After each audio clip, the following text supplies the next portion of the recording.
ایک صحابی حضرت ابو ثعلبہ فرماتے ہیں، حضور اقدس ایک مرتبہ سفر غزوہ سے واپس تشریف لائے۔ آپ نے مسجد میں جا کر 2 رکعت نماز ادا کی۔ آپ کو یہ بات پسند تھی کہ سفر سے واپسی پر پہلے مسجد میں جاتے اور اسی میں 2 رکعت نماز پڑھتے، پھر حضرت فاطمہ کے گھر جائیں، اس کے بعد اپنی ازواج مطہرات کے گھروں میں جاتے۔ چنانچہ ایک مرتبہ سفر سے واپس تشریف لائے، اپنی ازواج مطہرات کے گھروں سے پہلے حضرت فاطمہ کے گھر تشریف لے گئے۔ حضرت فاطمہ نے اپنے گھر کے دروازے پر آپ کا استقبال کیا۔ آپ کے چہرے انور اور آنکھوں کا بوسہ لینے لگے۔ رونے لگی تو حضور نے کہا، کیوں روتی ہو؟ انہوں نے عرض کی، یا رسول اللہ، آپ کی یہ حالت دیکھ کر رو رہی ہوں۔ آپ کا رنگ سفر کی مشقت کی وجہ سے بدل چکا ہے، آپ کے کپڑے پرانے ہو گئے ہیں۔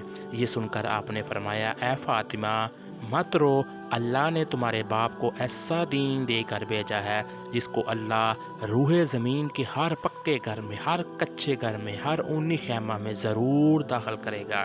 جو اسلام میں داخل ہوں گے وہ عزت پائیں گے، جو داخل نہیں ہوں گے وہ ذلیل ہوں گے۔ دنیا کے جتنا حصہ بھی رات پہنچتی ہے، اتنے حصے میں بھی یہ دین بھی پہنچے گا، یعنی ساری دنیا میں دین پہنچ کر رہے گا۔